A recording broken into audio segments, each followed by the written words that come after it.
que la va a desarrollar Xochitl.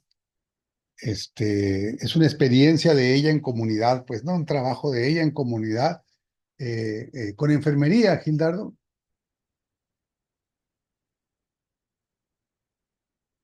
Creo que fue con la escuela de enfermería. Y el trabajo de culturas digitales, tensiones y sintonías entre la formación docente y la nueva escuela mexicana, eh, que es un tema que ha venido trabajando Noé desde hace tiempo, vinculado al doctorado en desarrollo regional y como profesor de tiempo completo de la Benemérita y Centenaria Escuela Normal del Estado de Sonora. Entonces vamos a tener así como dos temáticas que son mm, complementarias. Déjame aquí apuntar hacia acá, muy bien. Y este, ahorita vamos a esperar que entre ahí. Acaba de llegar Karen. Eh, ¿Cómo estás, Karen? ¿Sigues trabajando con el artículo de autolesión? Hay que seguir trabajando en todo eso para que cuando llegue la evaluación no tengamos problema con la evaluación del sistema, que ahorita hay mucho sufrimiento por parte de los colegas que tienen que evaluarse en este momento y pues todavía no tienen las publicaciones y la difusión y la parte de extensión y la parte de uso social del conocimiento, y entonces se vuelve un problema. Eh, por eso, en estos 3 años tienen que avanzar. Doctor, buenas tardes. Disculpe Sí, que lo interrumpa. Me dice la psicóloga que ahorita no tiene internet ahí en la universidad y está buscando la forma de conectarse. A ver si y se conecta que con sus datos, me está comentando. tú estás en tu casa entonces. Sí, ya llegué acá en mi casa. Ah, bien. Bueno, entonces para darle oportunidad a ella, vamos a empezar con la temática de Noé, porque Noé ya está acá con nosotros. ¿Dónde anda Noé? Que no lo veo. Aquí está Noé Betancourt. Sí, buenas tardes. Buenas Sí, claro tardes, que Noé. sí. Noé va a hablar sobre Noé Vargas Betancourt, profesor tiempo completo de la Benemérita y Centenaria Escuela Normal del Estado. Él está haciendo, ya terminando su doctorado en desarrollo regional en el Centro de Investigación en Alimentación y Desarrollo, pero tiene una de las maestrías, digamos, de mayor, eh, más emblemáticas. Yo creo que es de las maestrías más emblemáticas de la Universidad de Sonora, que es la de sustentabilidad. Este, y él ha venido desarrollando este asunto de la educación desde ese paradigma de la sustentabilidad y la sostenibilidad de la educación. Entonces, porque trae pues ese proceso educativo desde la maestría. Y, y entonces él nos va a presentar culturas digitales, tensiones y sintonías entre la formación docente y la NEM.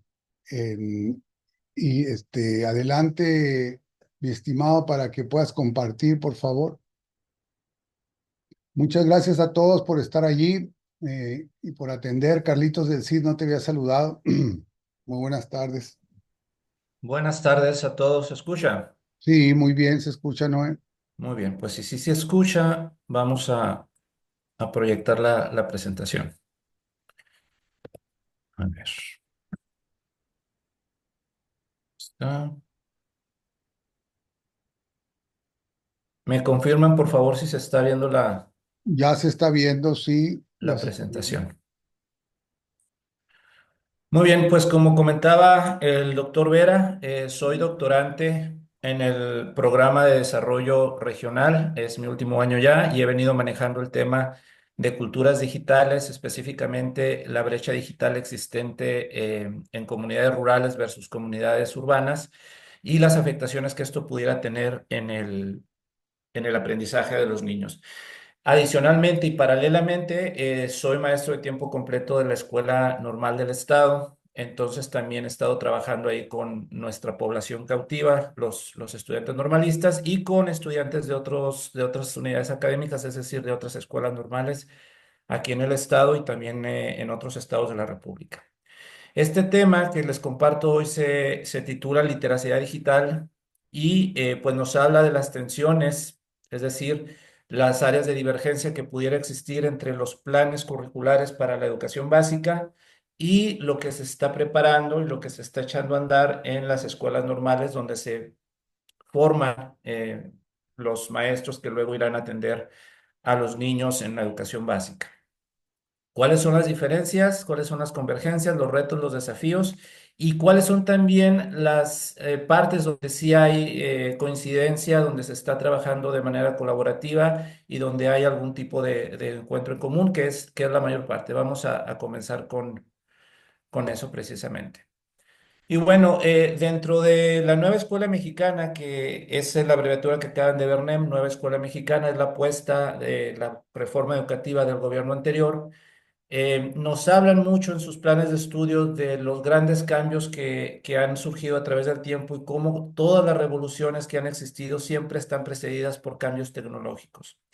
Hoy en día, y desde hará unos 5 o 10 años, con el advenimiento de las tecnologías más avanzadas, específicamente la inteligencia artificial, el Internet de las cosas, estamos dentro, todos nosotros estamos inmersos dentro de un proceso transformativo. Más allá de cuartas transformaciones, realmente en la teoría, los estudios de paradigmas la llaman la cuarta revolución industrial, que es una revolución no de máquinas ni de ingenierías, sino precisamente de las tecnologías y la inteligencia artificial.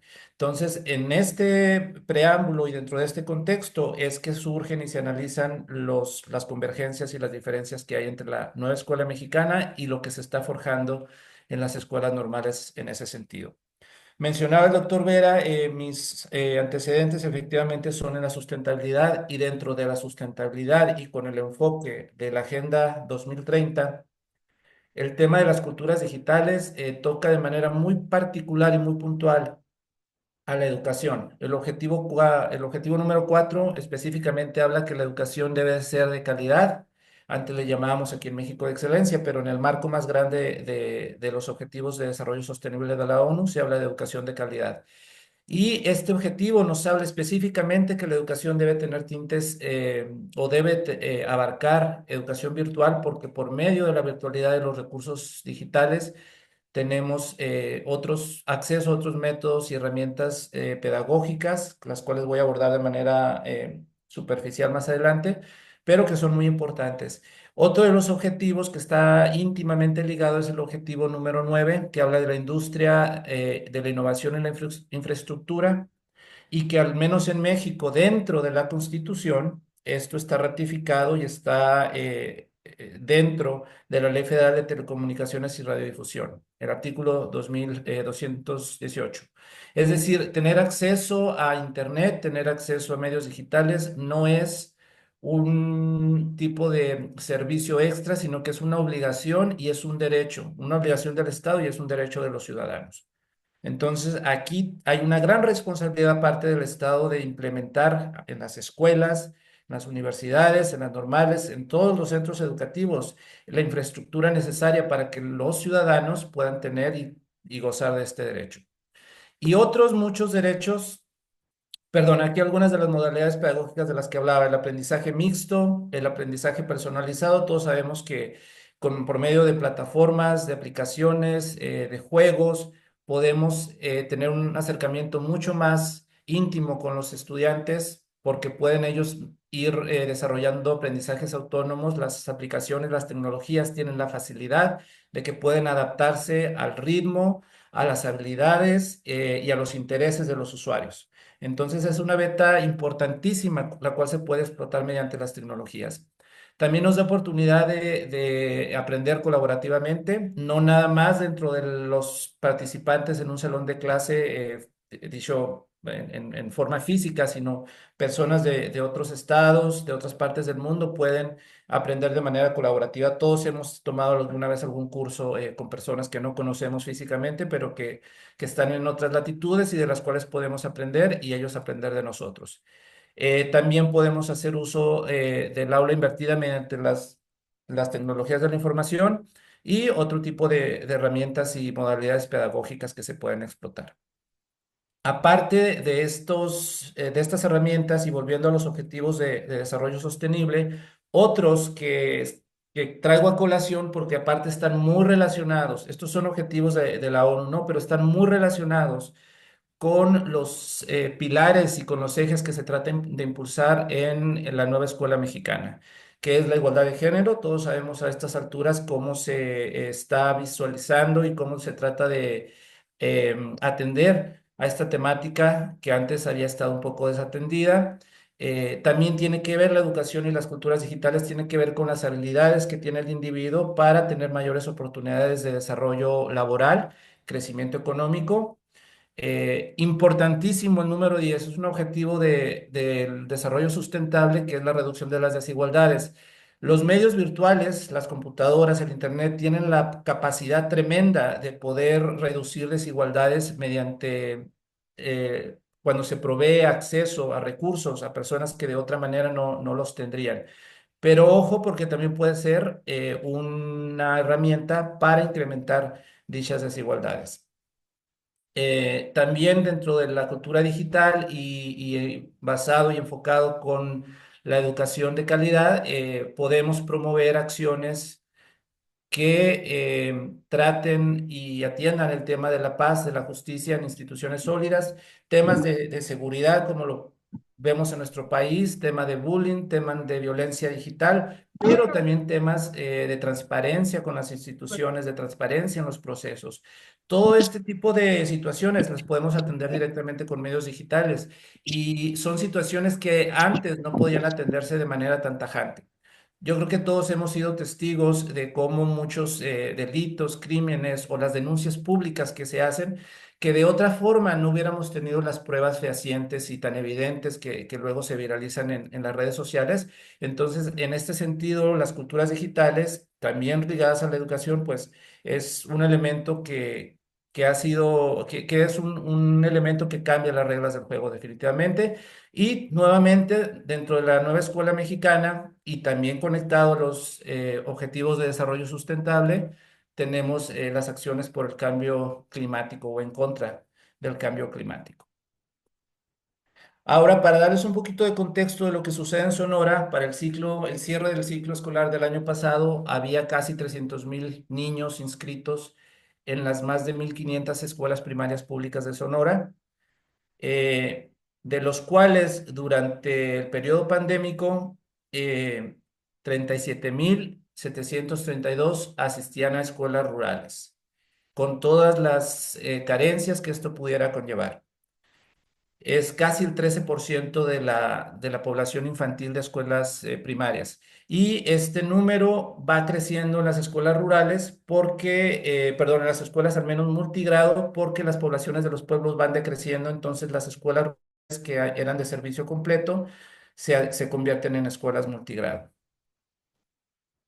Ahora, ¿cuáles son algunos de los pilares de la nueva escuela mexicana que acabo de mencionar de alguna forma relacionados con los objetivos de desarrollo sustentable? Pues aquí lo tenemos el primero, inclusión y equidad, aprendizaje basado en la comunidad o en lo comunitario, es algo que viene reiteradamente, que los aprendizajes deben de ser significativos y contextualizados al alumno, a la alumna, a la situación inmediata en la que vive, que un niño de Chiapas entienda y aprenda con cosas relacionadas a su comunidad en Chiapas y que un niño en Monterrey aprenda, conviva y pueda identificar o relacionarse con contextos que está viviendo. La interculturalidad y el plurilingüismo, esto es súper importante porque creo que por primera vez de una manera tan tajante y tan evidente se incluye a la interculturalidad de manera sustantiva y de manera tan obvia en los planes de estudio. Aquí nos están hablando ya de una lucha por quitar peso a lo hegemónico y también darle partida a las lenguas indígenas, a las culturas a lo mejor un poquito soslayadas o a lo que está un poquito más vulnerable. También nos habla de crear ciudadanos con pensamiento crítico y comportamiento civil. esto enfocado a lo que acabamos de ver de la cultura de la paz, es decir, ciudadanos que atiendan a las necesidades éticas, morales de un proyecto de nación que se está tratando de crear. Y de manera muy puntual, la nueva escuela mexicana hace referencia repetidas veces en todos los programas de estudio a las necesidades de incluir y de servirse de la tecnología y de la innovación para impulsar los proyectos escolares en todos los ámbitos evaluativos, de enseñanza, administrativos, de gestión y también para impulsar cada uno de los aprendizajes o de los temas que se estén viendo, ¿no? Por ejemplo, lo comunitario es mucho más fácil poder exportar, si se pudiera llamar de alguna forma, lo que sucede en tu comunidad a un contexto global mediante las tecnologías, ya sin tener que andar mandando intercambio a los niños o sin tener que exponerlos a otro tipo de contextos. Se puede hacer todo esto dentro de la virtualidad. Algunas cifras para México. En el año 2020 la mitad de la población en medios rurales tenía acceso a Internet. En las ciudades, pues el panorama era mucho más favorecedor, casi 80%. Para el 2022 ya se ven avances significativos. En la población rural, casi el 63% ya tenía acceso a Internet y en los urbanos ya estábamos arriba del 83%. Estos son datos al 2023. La encuesta del INEGI que se encarga de reportar estos datos está en proceso. Y para dar un norte, en países con brechas digitales muy estrechas, muy cerradas ya, Corea del Norte, Finlandia, Noruega, tienen estos dos porcentajes, están en el 96-97%. Siempre habrá un porcentaje de brecha por cuestiones muchas veces personales de gente que no quiere estar dentro de la virtualidad, ¿no? Pero al menos desde la parte estatal y del gobierno se cubren estas necesidades. Y bueno, esta idea de estudiar las brechas digitales y las culturas digitales surge de un interés personal dentro de mi práctica como docente durante la pandemia, donde alguna vez un estudiante me pidió permiso para entregar ciertos trabajos fuera de tiempo porque, y la cito, en el lugar donde ella estaba, solo había internet en la clínica de la comunidad a ciertas horas del día. Entonces, esto me abrió a mí el panorama de cómo los procesos formativos y el logro académico de los estudiantes está condicionado por un factor que hasta cierto punto pues no está dentro de sus manos. Y cómo la brecha digital pudiera afectarlos, pues no nada más en el trayecto de por vida, sino formativo, sino de por vida, dado que las competencias digitales son competencias transversales que nos ayudan en muchas otras áreas de nuestra vida diaria, independientemente de los ámbitos académicos. Entonces, ¿es la brecha digital un problema de conexión? Como lo acabamos de ver en esta tabla, pareciera a primera instancia que sí. Sin embargo, no, la brecha digital es un problema de índole social y tiene que ver con desigualdades estructurales y con desigualdades sistémicas. Y está abordado como tal en las agendas de la ONU, en las agendas de la OECD, en la agenda del Banco Latinoamericano, en la agenda del Banco Mundial. Todos reconocen a la brecha digital como un problema social que exacerba las desigualdades, que excluye aún más a grupos vulnerables y que de algún modo deja a la deriva a personas que no tienen el acceso, la facilidad de acceder a los recursos digitales. Esta brecha se ha abordado desde muchas teorías. Uno de los más recurrentes en la literatura es el modelo de Van Dijk, que nos propone que la brecha digital se da en tres momentos, todos ellos muy importantes, son puntos de inflexión, puntos de quiebre. El primero tiene que ver con el acceso, es decir, existen los medios físicos para poder acceder a recursos digitales. Tienes internet, tienes computadora, hay redes de telecomunicación en tu comunidad. Ese es el primer punto. El segundo nivel tiene que ver con el uso. Sí existen las condiciones primarias, pero sabes utilizar la computadora, sabes utilizar las funcionalidades de tu celular, ahí es otro tipo de quiebre. Hay personas que, sobre todo en brechas generacionales digitales, con las personas de la tercera edad que tienen los dispositivos, tienen acceso a ellos, pero no saben sacarle todo el provecho a esas herramientas. Y luego viene una tercera brecha digital en un tercer momento que tiene que ver con la apropiación. Además de la utilización de los recursos digitales para nuestras tareas productivas, es decir, de la vida diaria, del trabajo, de lo académico, ¿qué tanto las incluimos en nuestra vida diaria para otro tipo de fines? Y aquí se pone, por ejemplo, las personas que tienen casas inteligentes, ¿no? Que pueden controlar desde el celular el aire acondicionado, las luces, las alarmas, programar que ciertos correos se envíen a cierta hora del día. Estaríamos hablando casi de una robotización de muchos procesos. Sin embargo, son procesos que ya están al alcance de los usuarios y que no requieren de competencias técnicas muy específicas. Este último nivel de la brecha digital tiene implicaciones luego en la vida de los usuarios y, por ende, en las comunidades de los usuarios, y de ahí se despliega o dentro de ese contexto se aborda lo del desarrollo regional, porque tienen implicaciones a nivel macro, no solo personales.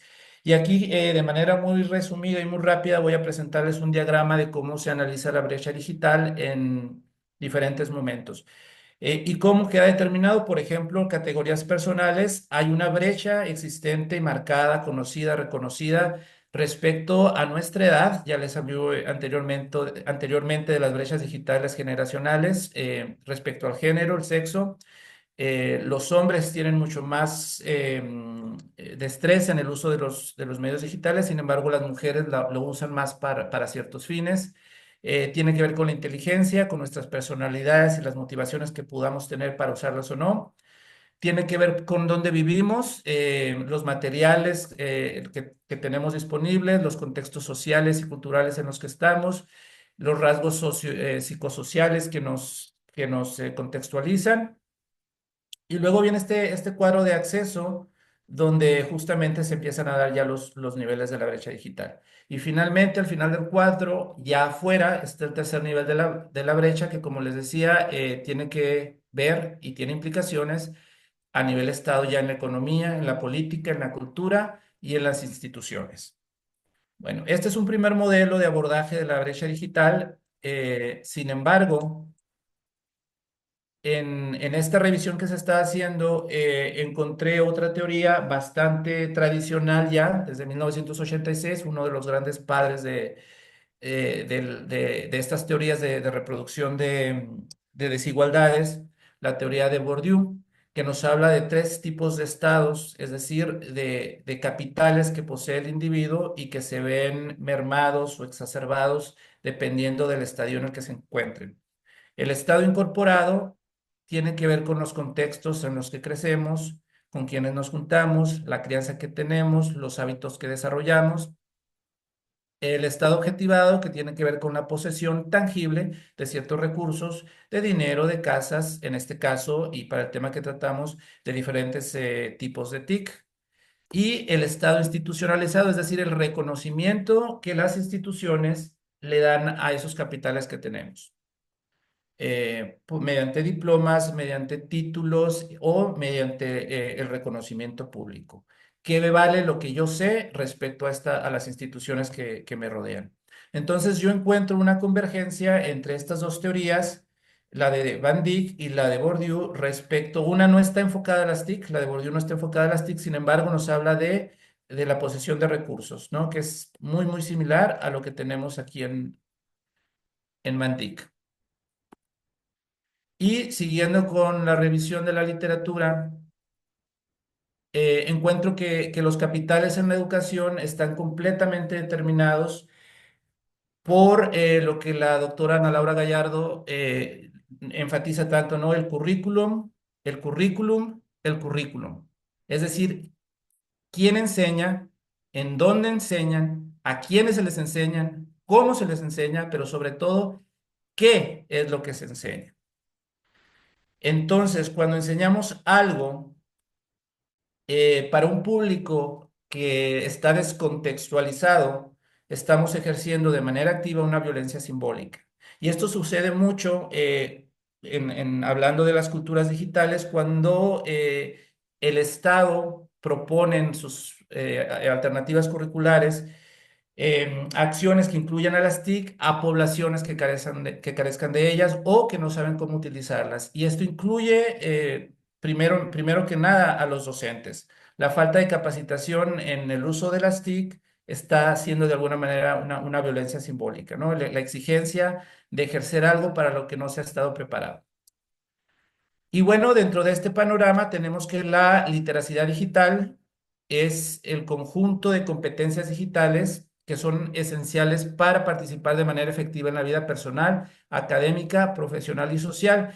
Estas competencias, no, lo repito, no quedan únicamente a nivel técnico o profesional o académico, sino que son competencias transversales, las utilizamos para todos. El hecho mismo de esta conferencia es parte de una competencia transversal. El hacer una transferencia bancaria es otra competencia, sí digital, pero que nos afecta en muchos otros ámbitos de la vida.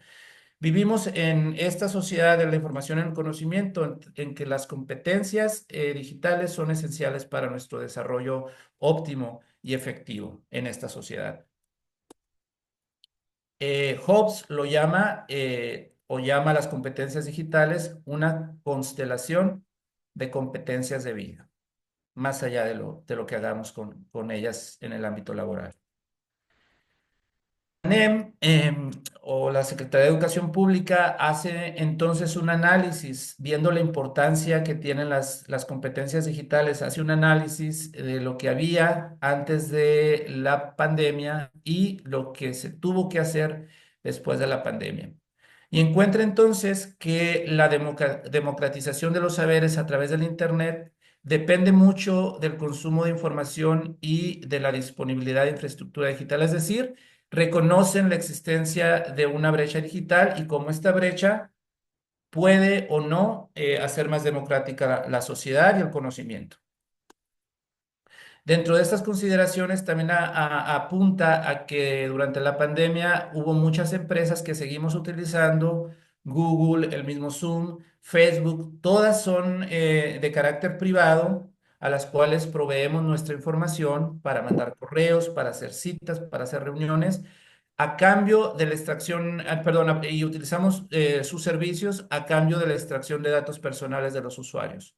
Entonces, este es un punto muy importante de índole ético que se aborda muy poco, quizá por la frugalidad o la facilidad de seguir utilizando las plataformas sin hacer este cuestionamiento. ¿Qué se está haciendo con la información? Porque Zoom no es una empresa del gobierno. Facebook no es una empresa del gobierno y sin embargo las utilizamos para fines y propósitos institucionales. Y bueno, en este mismo diagnóstico, la SEP encuentra que respecto a las TIC, la brecha digital, había deficiencias tecnológicas importantes en el ámbito de falta de equipamiento. No había computadoras, no había internet, no había redes. Pedagógicas también, los maestros no sabían cómo utilizarlas. Muchos sí, claro, pero algunos otros no. Había deficiencias estructurales, algunos poblados con índices de vulnerabilidad o de marginación muy altos también carecían todas estas desigualdades, digamos, unificadas en el mismo punto.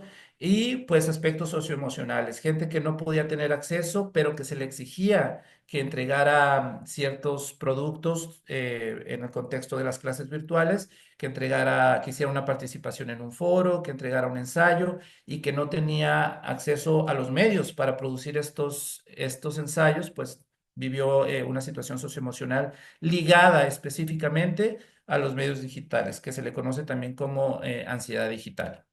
Una cosa tan simple como que te falle el internet cuando estás tratando de trabajar genera ansiedad. Bueno, ¿qué es lo que se hizo? En primer momento se trató de equipar a las escuelas en un proceso meramente incipiente y muy accidentado. Se equipaba a escuelas con equipo a veces obsoleto, a veces demasiado avanzado, a veces que sobrepasaba los números que necesitaban, a veces muy por debajo de los números que necesitaban. O sea, una planeación que tuvo que darse muy al momento y pues eso, muy incipiente. Adaptación y diversificación de métodos. Se implementó la Aprende en Casa que todos conocimos. La educación básica se estuvo llevando a cabo mediante la transmisión por radio y televisión. También se utilizaron medios informales y no oficiales como el WhatsApp o el Messenger. Proliferaron las reuniones virtuales, Zoom, Meet y se utilizaron las plataformas educativas que al menos en el nivel superior ya existían, pero estaban ahí medio empolvadas, no se les había sacado provecho. Y bueno, también al mismo tiempo que se trataba de echar a andar la educación a distancia, se instauraron capacitaciones para el personal, pero al igual que con el caso del equipamiento, las capacitaciones muchas veces sobrepasaban las competencias básicas de los docentes para poder entender y poner de manera efectiva estos conocimientos que estaban adquiriendo. Bueno, después de este análisis surge la necesidad ya muy clara, muy evidente de hacer una reforma sustantiva a los planes de estudio de las carreras que oferta la de GESU. Son 18 carreras, la última vez que lo revisé, y todas integraron al menos un curso para la enseñanza y el aprendizaje con medios digitales, algunos 2 o 3 cursos, algunos como matemáticas, tiene hasta 4. Esto de manera oficial y desde la federación. Es decir, forzosamente cualquier escuela normal en el país que imparte alguna de estas carreras lleva una de estas mallas curriculares, de estos cursos en sus mallas curriculares. Aquí les pongo un ejemplo de 2 de las carátulas de los planes de estudio, una de biología, una de inglés, completamente separadas, pero todos llevan algún tipo de curso relacionado a las competencias digitales. De manera, digamos, a modo de gestión, los planes para la enseñanza a nivel superior en las escuelas normales se basan en 50% en las orientaciones curriculares federales, es decir, lo que se ordena desde la DGESU, que es nuestro órgano que rige la educación superior para escuelas normales. Ellos dictaminan que el 50% de las mallas contenga ciertos cursos que se consideran prioritarios. En este caso, lo que acabo de mencionar, las relacionadas a las TIC. Luego, en cada estado, también 50%, perdón, otro 25% se encarga de gestionar lo que va a suceder en todo el estado en cada una de las escuelas normales. En Sonora tenemos 8, 3 aquí en Hermosillo, 3 en Navojoa y otra más dos en Obregón y una en el quinto. Entonces, a nivel estatal, las autoridades educativas en el Cresón deciden ese otro 25% de los cursos que van a incluir las mallas, ya tenemos 75%, y el otro 25% recae sobre la unidad académica, es decir, sobre la escuela normal en particular. Esto es desde el oficialismo, desde lo que debería de suceder. Y que por mi experiencia, pues en el caso de Sonora sí sucede así.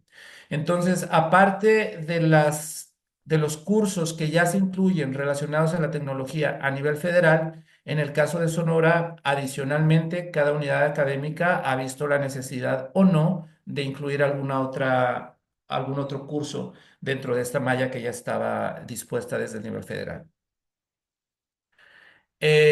Las TIC, los recursos digitales, nos ayudan a que el conocimiento sea de carácter científico y nos ayuda también a llevar una ciudadanía mucho más participativa, creativa y solidaria. Todos estos son ejes de la nueva escuela mexicana.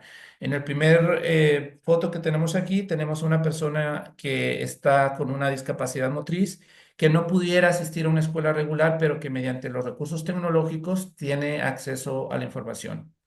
Luego tenemos otro tercer momento en el que una persona está en un ámbito rural y por usos y costumbres, situaciones particulares, familiares, tiene que cuidar de su abuela, pero mediante el uso de la tecnología también ya tiene acceso a los aprendizajes o a la escuela. Y en la tercera figura, tercera fotografía, tenemos a una niña que por una cuestión de salud también puede tener acceso a la educación desde otro lugar que no es precisamente la escuela.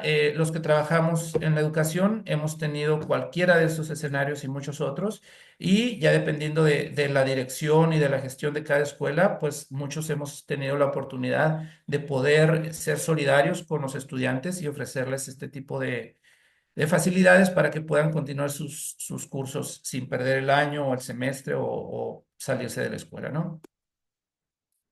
Lo que les propongo ahora en esta ventana, en esta diapositiva, es un extracto tomado directamente del plan de estudios, de los planes de estudio 2022 para la primaria, secundaria y la educación básica de la nueva escuela mexicana, y nos habla de que las revoluciones tecnológicas siempre están relacionadas a las revoluciones científicas, económicas y sociales.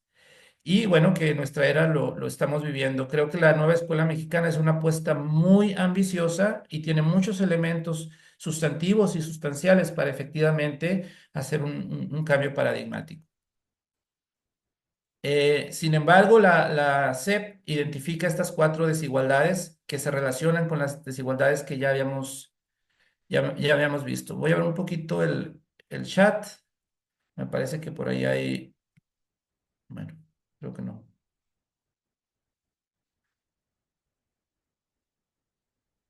Bueno, regresando al esquema, tenemos cuatro desigualdades. Una desigualdad respecto al acceso y la conectividad, de la que todos hemos sido testigos alguna vez, pero que se ven mucho más acentuadas y enunciadas en cierto tipo de contextos. Luego tenemos los contextos de acceso, que no tiene exactamente que ver con el acceso y conectividad, sino con el entorno donde vivimos. Hay poblaciones enteras que se desafanan o se alejan de los contextos de virtualidad. Hay otros grupos, hablo de comunidades enteras, que por cuestiones ideológicas también se separan, entonces ahí hay desigualdades. Otro que ya tiene que ver con las habilidades digitales y la literacidad de la que hablábamos, y otro que tiene que ver con la territorialidad. Sobre este último aspecto, la territorialidad, viene muy a colación la ruralidad, los entornos rurales. En Estado Sonora tiene 512 zonas de alta prioridad, es decir, están escasos de cualquier tipo de recursos o de los recursos básicos al menos, incluidos ya el Internet.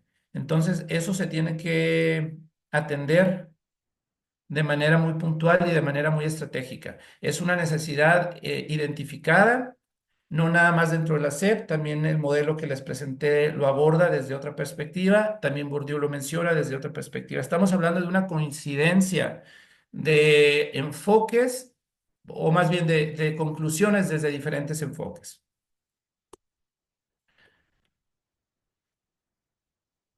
Vamos a continuar.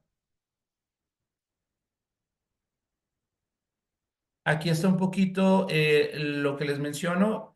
La primera columna nos muestra las desigualdades que encuentra la nueva escuela mexicana. La segunda columna hago una equiparación con las propuestas de Van Dijk en su modelo de análisis de la brecha digital.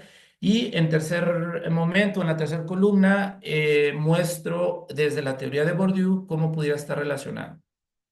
Entonces, hablamos de una convergencia de opiniones desde la parte teórica sobre las implicaciones prácticas de la brecha digital y de las desigualdades en diferentes momentos.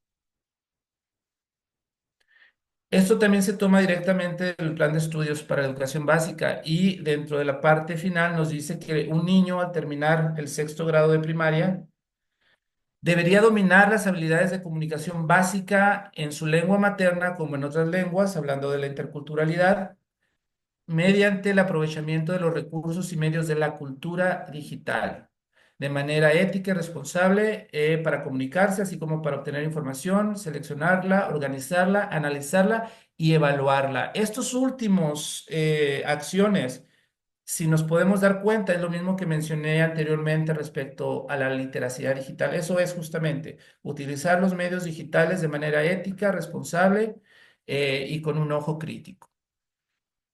Y esto nos lo dice ya no la teoría, sino está también ya implementado, al menos de la manera en el planeamiento, en los planes de estudio de la educación básica.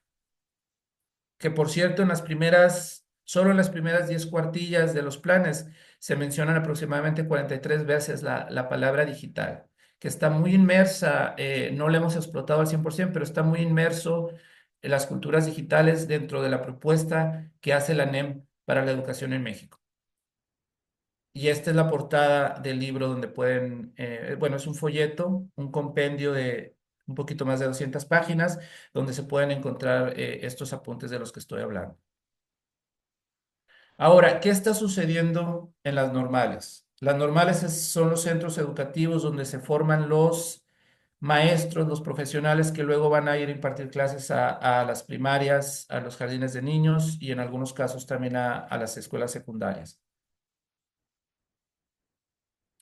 Nuestros estudiantes actuales, por el tipo de cohorte generacional al que pertenecen, están muy involucrados con las causas sociales.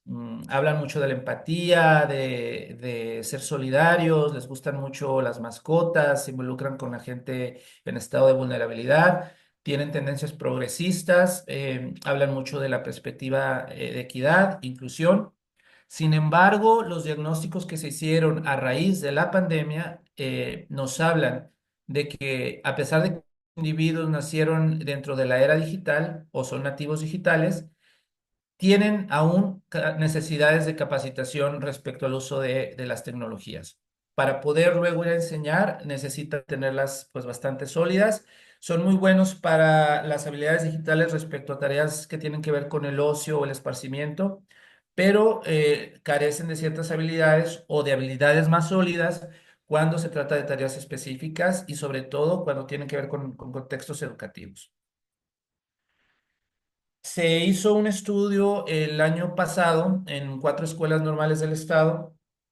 Aquí están los datos más o menos, para saber el nivel de competencias digitales que tenían los estudiantes, ¿no? Y si esto congeniaba con lo que se estaba proponiendo en las mallas curriculares o si había necesidad de hacer ajustes posteriores. Se subdividieron en 5 tipos de niveles. Los que les presento son los que fueron más reiterados en las respuestas. El uso mecánico, que tiene que ver con, ¿sabes hacer esto? Sí, sí sé. Y lo hacen sin prestar mucha atención, sin ese ojo crítico, sin ese factor de reflexión que implica estar dentro de la NEM. Otros que manejan las computadoras, los recursos digitales de manera rutinaria y aquellos que tienen acceso y capacidades en las competencias digitales de refinamiento. Esto ya tiene que ver con creación de video, manejos de bases de datos, afinamiento de fotografías, alguna cuestión que implique haber aprendido más allá del uso diario, del uso mecánico. Y encontramos algunos resultados pues interesantes, ¿no? La mayoría de las personas que viven solteras tienen mejores competencias digitales que los que viven en pareja, quizá por el tiempo que pudieran tener más para explorar los diferentes recursos digitales.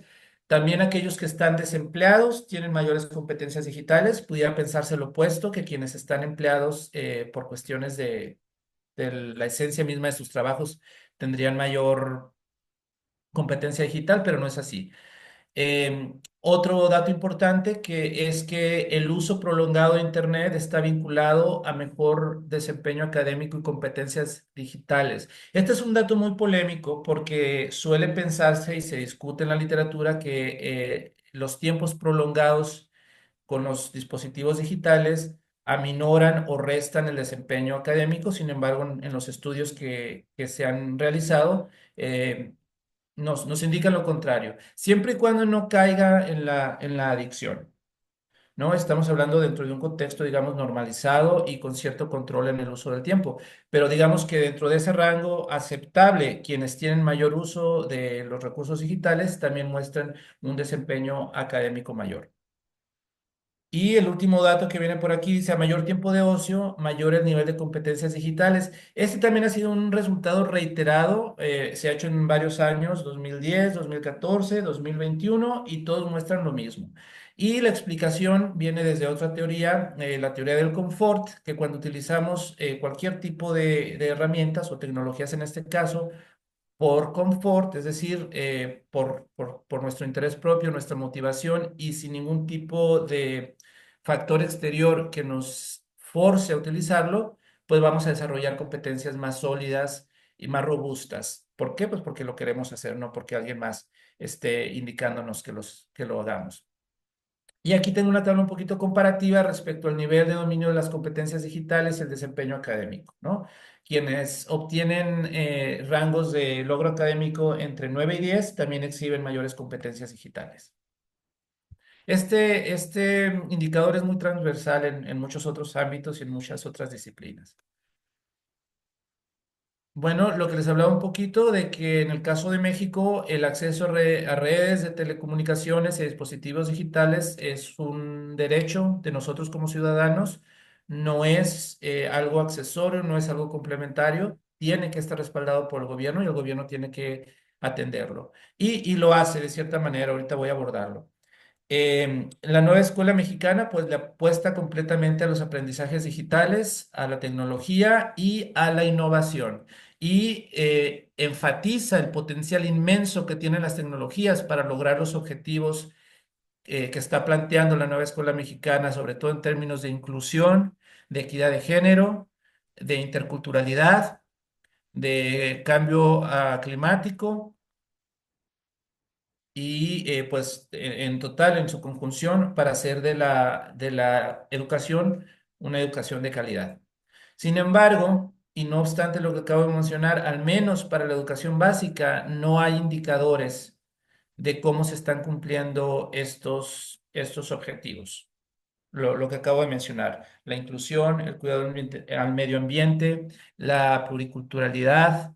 No hay un indicador que se esté reportando para poder gestionarlo. Recordemos que lo que no se mide, pues no se gestiona. Entonces, ahí hay una gran área de oportunidad. Y esto tiene que ver con muchas cosas, como siempre las presupuestales, como siempre las logísticas, pero la intención está ahí de poder lograr estos objetivos. Y aquí algunas de las políticas que se han hecho en materia de inclusión digital a través de los sexenios. No es algo nuevo, a pesar de que ha cobrado mucha relevancia, sobre todo después de la pandemia. Ya había desde hace 25 años una agenda nacional dedicada específicamente a promover y a exhortar el uso responsable de los medios digitales. En este último sexenio que acaba de terminar, existió la Coordinadora de Estrategia Digital Nacional, que entre algunos de los proyectos que trató de culminar fue la instauración de las redes gratuitas de Internet mediante las antenas de de la Comisión Federal de Electricidad. Yo creo que todos han visto este eslogan, pues no es un sticker, esta imagen. Son antenas que se ponen públicas en algunas escuelas, en algunos centros muy aislados, y pues es internet que provee el gobierno de manera gratuita mediante la utilización de las antenas de la Comisión Federal de Electricidad. Muy bien, y ya para finalizar, ¿cuál es el rol del estudiante normalista respecto a la inclusión digital dentro del programa o de la propuesta de la nueva escuela mexicana? Pues integrar la tecnología de manera equitativa. Es importante que los profesores sigan capacitándose. Quien vaya a las escuelas primarias, muchas de ellas no tienen equipamiento digital todavía y en muchos casos los maestros no sabrían cómo utilizarlas. Entonces, una parte de responsabilidad tiene que ver también con que el normalista, el estudiante normalista esté preparado para utilizar la tecnología de manera responsable, no para su uso personal nada más, sino para llevarla a los niños en las aulas. Adaptar los métodos de enseñanza. Repito, las tecnologías abren la puerta a un sinfín de modos, modalidades de hacer las cosas. No es únicamente participa en este foro y contesta estas preguntas. La tecnología da mucho, la inteligencia artificial, por ejemplo, da cabida a hacer herramientas o procesos completamente interactivos en tiempo real. El estudiante dice una cosa, la inteligencia artificial contesta otra y se va adaptando al ritmo de aprendizaje del estudiante. Seguir fomentando la alfabetización digital que tiene que ver con la literacidad mediática, poder discernir lo que es verdadero, de lo que es falso, lo que es útil, de lo que no es útil, poder diferenciar lo que pudiera ser un mensaje fraudulento de aquel que es real y constructivo. Todo esto tiene que emanar desde las normales para poder llevarlo luego a las escuelas. Tiene que ver también con el cambio climático, en la reducción de recursos físicos, menos hojas de papel, menos rotafolios, menos libretas y se puede esto todo trabajar mediante otro tipo de estrategias. Entornos inclusivos, como ya les mostré, pues se puede llegar a muchas más personas mediante la virtualidad que exigiendo la presencia física en cierto espacio a cierto momento determinado. Y pues el uso responsable de la tecnología, ya quedaron atrás los días en que la gente podía escribir cosas desde detrás de la computadora sin ningún tipo de repercusión. Hay policía cibernética en México muy avanzada, y que saben hacer su trabajo. La huella digital, es decir, lo que hacemos en entornos virtuales, queda registrado pues para siempre. Entonces es relativamente fácil tracear o seguir una línea hasta quién emite, qué hace, qué tipo de comentarios. Entonces, ayuda también mucho a controlar, y si no a controlar, al menos a monitorear la violencia digital, ¿no? Ya se han desprendido leyes respecto a este tema. Y todo esto tiene que ver con la educación. Muchas veces los entornos digitales son un reflejo de los entornos presenciales, o se han convertido dentro de este paradigma en el que vivimos en mundos paralelos. Estamos viviendo la virtualidad en la presencialidad y viceversa. Están completamente compaginados. Entonces, desde el uso responsable de las tecnologías, podemos entonces extrapolar estas conductas responsables, éticas y civiles también a nuestras vidas, en nuestros círculos sociales, digamos ya presenciales. Pues por mi parte creo que sería todo. Creo que me extendí un poquito de tiempo. Es un tema que da para mucho porque es un tema muy vigente. Se siguen haciendo esfuerzos. La capacitación sigue quedando ahí como una constante que tiene que atenderse. Y la naturaleza cambiante de las tecnologías pues implica que también la capacitación sea permanente. Y quisiera cerrar con una reflexión. Hace unos 3 4 años que comenzaba todo este furor de la inteligencia artificial. Eh, Alguien en estas sesiones que teníamos de manera recurrente los martes, alguien mencionó alguna vez que ya deberíamos de dejar ese tema en paz y dedicárselo a los jóvenes, ¿no? Porque era un tema muy incipiente y estaba de moda en ese momento. Ahora, esas mismas personas que en algún momento pensaron que era un tema pasajero, están dando ya cursos de inteligencia artificial. Es decir, ya aceptamos, y el mismo institucionalismo, las mismas instancias de gobierno ya aceptaron que la inteligencia artificial o que las tecnologías en sí no van de pasada ni son de moda. Tenemos que apropiarnos de ellas, y apropiarnos de ellas de una manera muy responsable, muy ética, y sobre todo para los estudiantes normalistas, que van a ser luego los que lleven el conocimiento y que con su mismo ejemplo vayan a guiar a los niños en la educación básica, pues también hacer el uso responsable, cívico, ético, inclusivo de las tecnologías. Y pues muchas gracias. Quedo abierto a comentarios y a preguntas. Bien, muchas gracias, mi estimado Noé. Pues se abren muchas preguntas, ¿verdad? Porque se hizo un planteamiento, digamos, optimista, que seguramente tiene muchos problemáticas, pero se quiere ver pues de manera positiva, pues, ¿no? De que se puede lograr, de que se puede llegar, y por supuesto pues hay bastantes problemáticas que resolver, como tú dices, de tipo financiero, pero más allá de las de tipo financiero, que sí son muy importantes, están las de formación. Pero antes de empezar yo con mis preguntas, Carlos del CID, Miguel Ángel, Gildardo, Carla, ¿alguien quiere hacer alguna pregunta relacionada con el uso de TICs en educación básica y el modelo de Van Dijk, el modelo de Bourdieu, y sobre todo pues esta visión, porque de alguna manera nos dio una visión de lo que está sucediendo en las normales, de lo que desde las normales está emergiendo para la formación básica en el Estado y en el país, ¿no? ¿Alguien quisiera intervenir?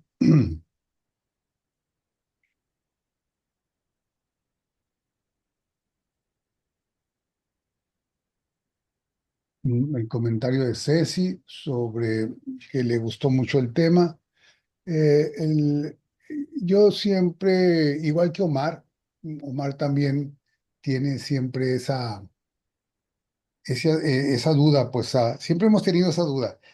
Ok, se abrieron nuevas materias en la normal, materias en las diferentes licenciaturas, primaria, secundaria con especialidad en matemáticas, en español, en historia. en cívica y ética, en la normal de Providencia, de educación especial. Pero o sea, ¿quiénes están ocupando esos espacios para la formación digital de esos próximos profesores? Eso es lo que o sea, el primer paso, como tú dices, es que exista un espacio. El segundo es cómo se usa ese espacio y el tercer momento es cómo se apropian de ese espacio. Y entonces el espacio ya está dado. Ahora, ¿cómo se está usando? ¿Se están eligiendo los perfiles idóneos para ocupar ese espacio o van los mismos profesores que tienen tiempo completo y que no están formados en cuanto a todo lo que requiere la capacitación digital para formar ciudadanos digitales y entonces volvemos al triste recuerdo de ingenieros de tutores en las normales, impartiendo asuntos vinculados con la educación para la paz y la convivencia escolar. O sea, se abren los espacios, pero el segundo punto, el uso del espacio, es el problema. ¿Qué está pasando en las normales? Se están aprovechando esos espacios para contratar especialistas que formen a nuestros muchachos que van a salir a las escuelas, o es o sea, se aprovechan a los profesores de tiempo completo y se vuelve al mismo sistema de que este es mi amigo y aquel es mi conocido y entonces voy a colocar aquí a dar esta clase a alguien que quiera apoyar, pues, ¿no? Porque tú sabes que si yo trabajo para una normal por horas sueltas, pero pues no puedo contratar a un especialista por horas, por lo que paga la normal por una hora de clase, ¿verdad? Entonces, ¿qué está pasando ahí? ¿Cuál es la noticia que nos traes en relación con el uso de ese espacio? Bueno, gracias. El uso del espacio, recordemos que los planes de estudio en las normales cambian casi que cada sexenio, ¿no? Cada presidente quiere dejar su insignia en lo que se enseña en las normales. Es una gran limitante que estemos conscriptos, que debiera ser un impulso, ¿no? Que nos ayuden a fortalecer mediante eh, dinero, mediante infraestructura, desde el gobierno, porque de alguna forma las escuelas normales son el brazo operativo de este deber, de esta obligación que tiene el Estado de proveer educación para los ciudadanos, cosa que no necesariamente sucede con las universidades, que son independientes. En este sentido, recordemos que los planes de estudio van cambiando, pero las plazas de los docentes duran 30 años. Entonces, es difícil poder estar renovando la plantilla docente cada 6 años para poderla adecuar al nuevo plan de estudios que tiene que dar cuenta, al final del día, tiene que dar cuenta de los cambios sociales que están ocurriendo. Entonces, con esto yo quiero responder la pregunta que se tiene que echar mano de lo que ya existe, obviamente con capacitación, con guía adecuada y sobre todo tratando de que si estás este año dando tecnologías, pues que continúes dando tecnologías 5, 6, 7 años para ser más sólido. Pero sí, estamos en esa posición en la que no es viable estar contratando especialistas en un tema por tiempos determinados, porque ya hay el recurso humano que debería tener las capacidades y las competencias. No estamos hablando tampoco de física cuántica. Es una escuela normal y lo que se enseña debería de ser parte del acervo cultural y competencial de los docentes. Claro, con cierta capacitación que por lo general la hay. Habría que buscar, eso sí, ya de manera personalizada, los perfiles más adecuados en términos, porque es muy importante y está muy marcado en la literatura, la edad tiene un sesgo importantísimo en el manejo de las tecnologías y también en la apertura que hay en el profesor, tanto los que están noveles en las primarias como los que están ya por jubilarse en las escuelas normales. La edad es un marcador indiscutible de la apertura que tienen las personas para usar la tecnología. Más allá de las competencias que puedan o no tener, la disposición y la motivación. Muchas gracias. ¿Alguna pregunta? ¿Alguien que... Sí, Adelante, Mario. tar- Buenas tardes.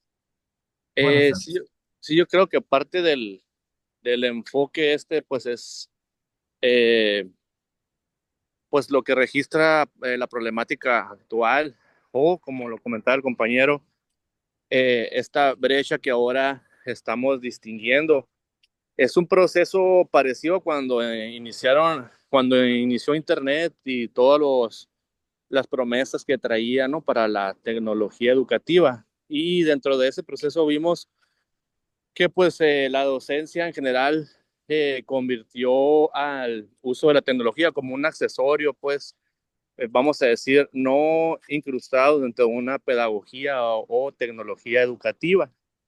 Y parece ser que se sigue reproduciendo lo mismo, ¿verdad? Entonces, y ahora con el caso de inteligencia artificial, todas las personas que entran o hacen una pregunta de inteligencia artificial, pues ya parece que se promulgan como expertos, pues, y entonces eso sí dificulta, pues, la claridad, pues, para ver de qué manera vamos a incluir, pues, la enseñanza de la tecnología y la educación, ¿verdad? Entonces, creo que ahí la parte esta de la expertise sí tiene que ver con pues gente de educación y tecnología, o sea, pedagogos, didácticos o gente que sabe educación, pero pues que la vio a través también de la tecnología. Hay un autor muy importante ahorita que se llama Neil Selwyn, que bueno, ya tiene tiempo escribiendo, ¿no? Que puede servir como de esta bisagra a lo que comentaba el compañero. El autor habla sobre precisamente toda esa parte de que hemos observado del acceso a la tecnología como con una dimensión tecnocrática nada más, ¿verdad? Y pues ahí precisamente él pues nos pone sobre la mesa pues que la pedagogía es una dimensión ya importante, o sea, importante en ese sentido, al igual que toda la cuestión esta sociodemográfica, ¿verdad? Que de la que hablaba también el compañero, también cuestiones estructurales, pues sí, culturales, etcétera, varias dimensiones habla él, pues sí, desde el punto de vista también de la sociología, pero a lo que voy es que sí le da un verdadero peso a esta dimensión pedagógica, porque pues se ha dado cuenta, creo él, desde que escribe sobre TICS y ahora sobre IA en la educación, pues que verdaderamente nunca se ha hecho ese balance y nunca nos hemos enfocado a precisamente tener los expertos en la materia, ¿verdad? De la enseñanza de tecnología y educación. Y no nomás sea un accesorio de la profesión, ¿verdad? Porque creo que sí se tiene que profundizar en ese sentido y creo que no todos los expertos en cualquier materia pueden trabajar sobre ese tema. Gracias. Gracias. Gracias por el comentario. Estoy completamente de acuerdo, ¿no? Lo idóneo y lo ideal, lo óptimo sería que tuviéramos especialistas para cada área que se maneja. Sin embargo, el maestro que enseña en la normal, el curso de biología, no es biólogo.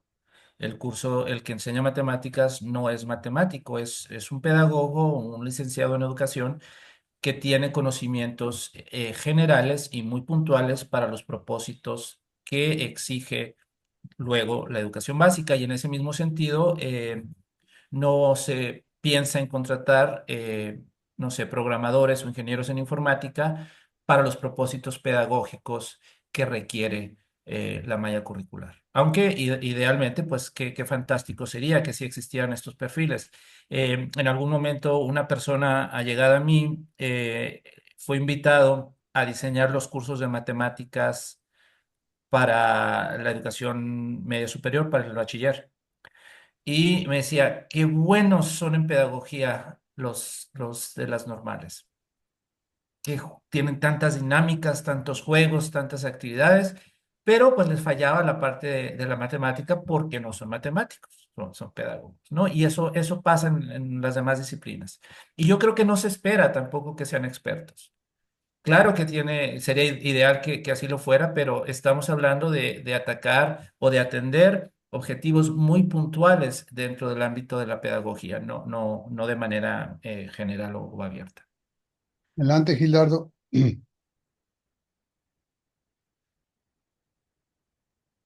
Gracias, Doc. Buenas tardes, Noé. Buenas Pues tardes. muy interesante lo que estás platicando el día de hoy. Me ha tocado, pues, junto con el doctor, acompañarte en este viaje que has estado realizando en el doctorado. Y bueno, algo que también quiero preguntarte es sobre lo que hemos discutido incluso en tus diferentes seminarios. Y tiene que ver con este punto de, o sea, cómo realmente podemos hacer para no caer en este punto de incluso de lo que tú planteas como adicción, ¿no? Hoy, por ejemplo, yo puedo ver a los estudiantes que sí se apropian de las tecnologías en general, eh, pero casi no comparten, ¿no? Muy diferente, por ejemplo, las escuelas o mi época, por ejemplo, cuando ya teníamos el Internet, siento que todavía compartíamos, pero ahora tengo la sensación, al menos en mis aulas, es que cuando termina la clase, se ponen sus audífonos y se meten en su mundo, ¿no? Entonces como que ya no hay como este compartir, como que también el uso de la IA da la sensación de que todo está ahí y todo se va a resolver ahí.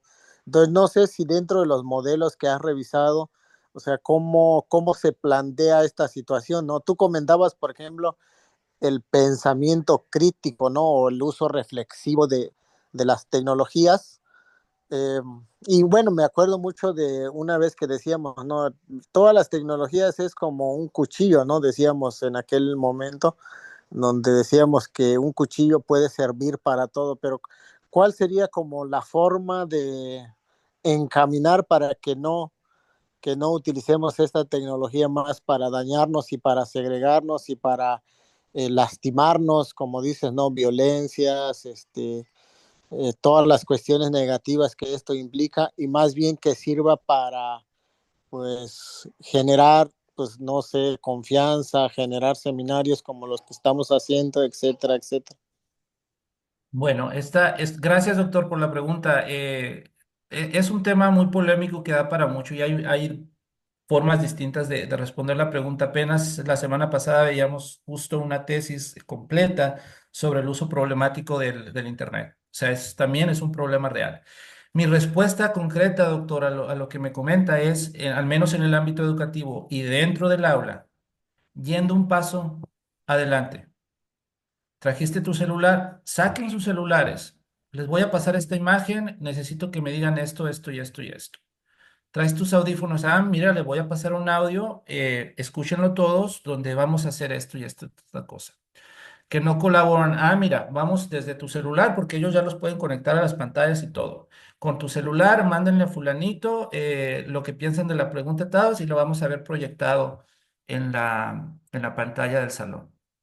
Entonces, es eso, las tecnologías no se van a ir, ya están aquí. ¿Cómo podemos darle la vuelta, así como al cuchillo, y tomarlo de la mejor manera? Pues acompañando a los estudiantes a usarlos de una manera responsable y no tratando de decirles que no los usen porque eso no va a llevar a ningún lado, más que a que los usen a escondidas.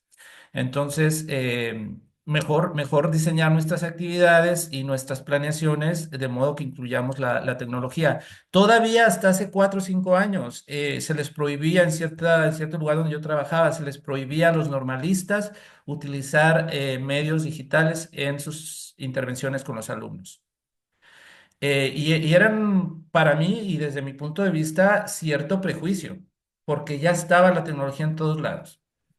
Ahora ya se aceptó que no se puede hacer eso de lado y ya se permite y se exhorta. A ver, vas a hacer una planeación 50% que tenga algo que ver con pantallas, videos, bocinas, audios y el otro 50% a lo mejor actividades lúdicas, físicas que tengan que ver con moverse. Pero ya está, ya se reconoce pues que tiene que haber algo de recursos digitales dentro de las planeaciones. Y aunque no se reconociera, la misma NEM ya lo trae desde arriba. Y ahí dicen utilizar formatos digitales para la evaluación de los alumnos. Es una realidad ineludible. Entonces, ¿qué mejor manera de lidiar con ella que apropiándonos e ir un paso por delante de nuestros alumnos?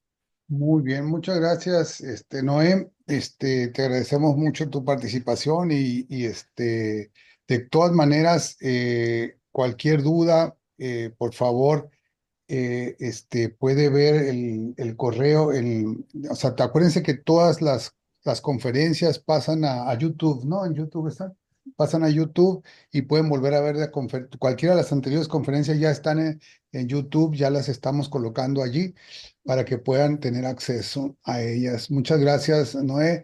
Isla Xochitl, adelante con tu presentación y muchas gracias por Gracias. poder componerte, por poder conectarte. Ah, ok, la va a compartir Claudia. Gracias, Carlito del Cid. ¿Es así en Word? Ok, adelante entonces. Istazoshi, tú trabajas en la licenciatura en enfermería en la Universidad Intercultural del Estado de Puebla, ¿no?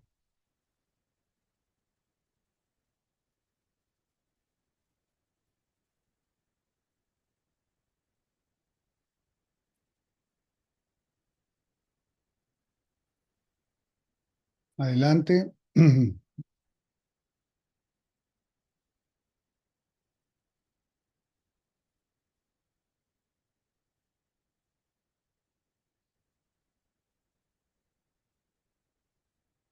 Sí, aquí está. Muchas gracias, Noé. Muchas gracias por la respuesta. ¿Qué pasa con el micrófono, Istazoshi? Parece que está congelada.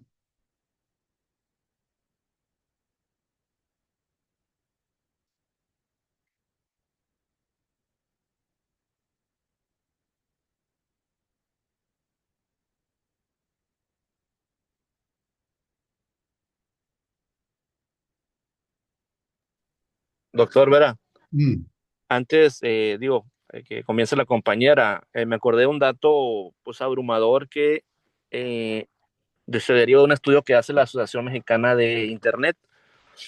Ellos dicen que para el 2023 ya hay 106 millones, creo, de internautas en el país, de los cuales más o menos el 30% está en edad entre 12 y 27 años, vamos a decir, está después de la escuela básica o en la escuela básica en secundaria, prepa y universidad, ¿no?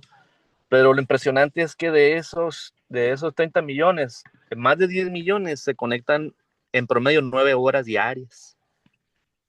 Entonces, en realidad, pues el dato ese es abrumador y sí vemos en las escuelas que la conexión cada vez crece a ritmos agigantados y como dijo el compañero, ya están a veces estipulados ahí en las formas, en los programas, utilizar herramientas enriquecidas con tecnología, pero muchas veces no le entramos, ¿verdad? Y hacemos las cosas de otra forma.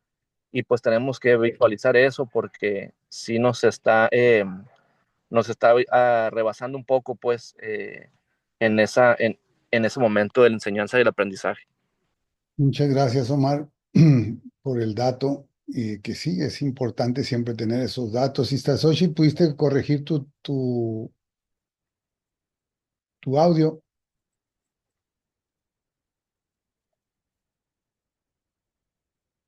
Si quieres, si tienes señal, poca señal, lo que puedes hacer es no abrir la cámara tuya, sino nada más que te estemos escuchando, porque es importante tu experiencia comunitaria eh, este, en, en los procesos pues, educativos que has llevado a cabo en la intercultural en Puebla, sobre todo en esa intercultural que es de las interculturales que está ubicada exactamente en población indígena, en la colindancia entre la Sierra de Puebla y la de Veracruz. Entonces sí es muy importante conocer esta experiencia tuya.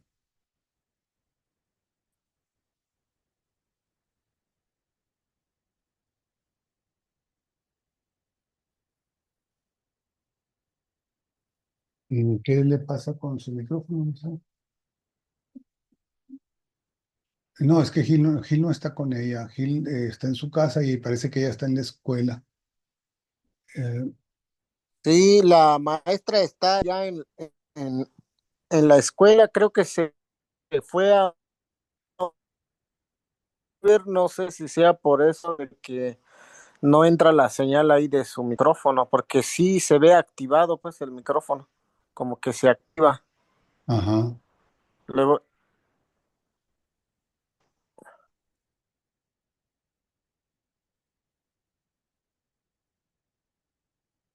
Mm, y no pudiera eh, hablarme a mí por teléfono para que se pueda escuchar en mi micrófono y ella pueda desarrollar su ponencia. Déjame ponerle aquí 6621. Mm.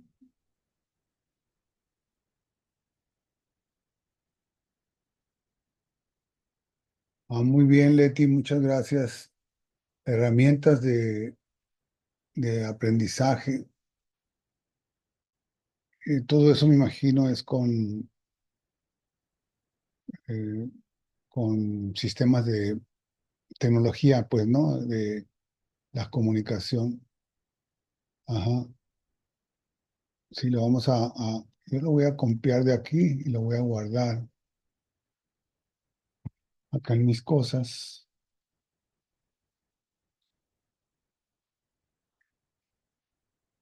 Mm, mm.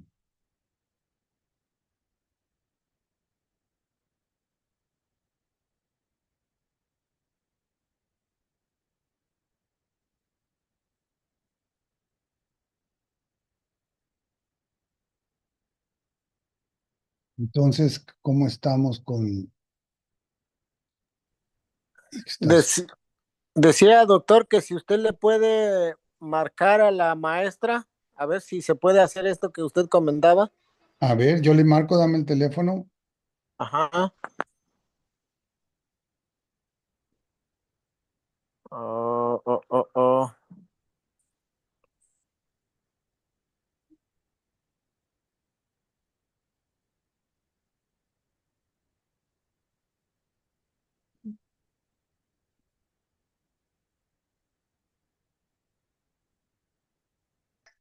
Con el conocimiento previo que tienen los estudiantes y hacer una vinculación con las problemáticas sociales que existen en la comunidad.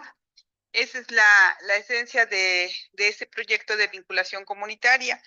Esto se realizó en la primaria de Leona Vicario, que es de aquí de la localidad donde está la universidad. Aquí en la universidad está la localidad y ahí fuimos a hacer esa intervención. Entonces hablo de unos datos que tiene la localidad, que habla de que cuenta con 1939 habitantes, que 940 son hombres, 999 son mujeres. Estos datos son del 2019. La mayoría hablan español y totonaco. La lengua originaria de esta localidad es el totonaco. ¿Sí? Y también tienen sus tradiciones, como son las mayordomías, la elaboración de artesanías, y pues eso es lo que sucede aquí a grandes rasgos en la comunidad. La primaria actualmente cuenta con 10 docentes, antes eran 14. La matrícula de la primaria se redujo casi al 50%. Llegaron a ser 200 estudiantes, hoy escasamente alcanzan los 100, 120, algo así. Y tiene una antigüedad de 35 años. Esta primaria tiene la modalidad bilingüe, o sea, las clases son en español y en totonaco. Y me cuentan los docentes que incluso los padres de familia solicitaron que tuviera esta modalidad para tener más docentes, aunque actualmente la matrícula de niños inscritos en la primaria ha bajado mucho. Entonces nosotros acudimos a esta localidad, a esta primaria, con el fin primero de que los muchachos aprendieran a hacer una detección de necesidades, y entonces ellos elaboraron unos cuestionarios enfocados principalmente a la convivencia familiar, a problemas, a la autoestima y a adicciones, porque estábamos viendo que en conjunto son problemáticas sociales que pues lamentablemente existen o están como factores de protección o de riesgo en cualquier localidad a donde podamos acudir, ya sea Ciudad de Puebla o mismo Ciudad de México, pues esas constantes están, ¿no? La convivencia familiar, la situación de la autoestima y el problema de adicciones. Entonces los muchachos hicieron los cuestionarios y pues los fuimos a aplicar a los niños para ver qué problemática se detectaba más de forma latente. Cuando acudimos, nos dimos cuenta, o los muchachos se dieron cuenta, que los niños no sabían leer ni escribir. Entonces ese cuestionario se transformó en una entrevista.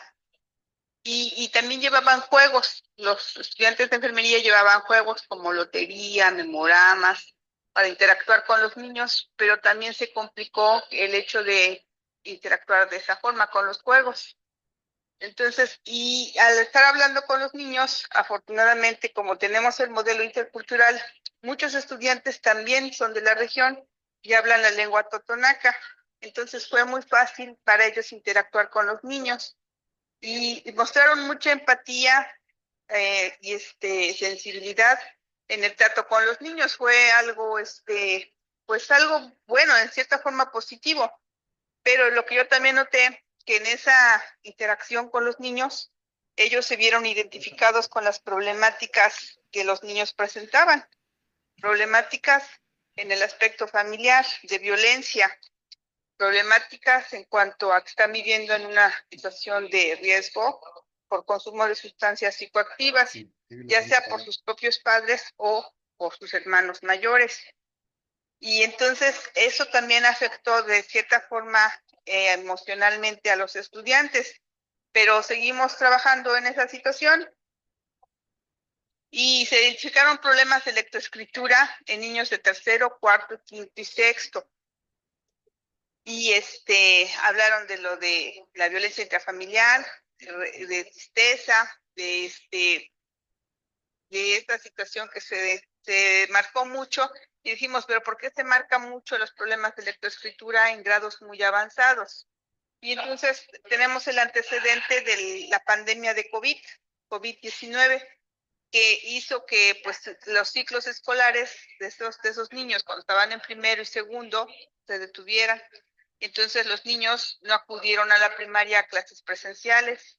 Y aquí, como estamos viendo conmigo, pues el acceso a internet es muy difícil. Además, puede ser que tuvieran acceso, pero los papás, la mayoría no tenían un teléfono celular móvil para poder comunicarse. Entonces, las clases, pues así en línea, aquí no aplicaron. Los niños, pues entonces perdieron esos grados escolares que eran elementales, que fue primero y segundo de lectoescritura. Entonces, por eso tenían esas dificultades ya en grados más avanzados. Y bueno, esa problemática surgió y también se entiende que la cuestión de la violencia está presente aquí también. Es una dinámica que pues lamentablemente hemos normalizado, la violencia intrafamiliar. Entonces, eso también estaba con los niños. Pues ya estaba volviendo una cotidianidad que ellos veían a sus hermanos consumir alguna sustancia y que incluso sufrían violencia por parte de sus padres. Entonces, esa fue la problemática que se encontró. Entonces, formulamos los objetivos, que era reconocer la importancia. Ahí surgió la salud mental infantil como parte de un adecuado desarrollo humano y en específico propiciar vínculos de colaboración con los diferentes actores sociales de la localidad del Imputahuaca para proteger y fomentar una adecuada salud mental. En sí, esos eran nuestros puntos más elementales que se lograron detectar.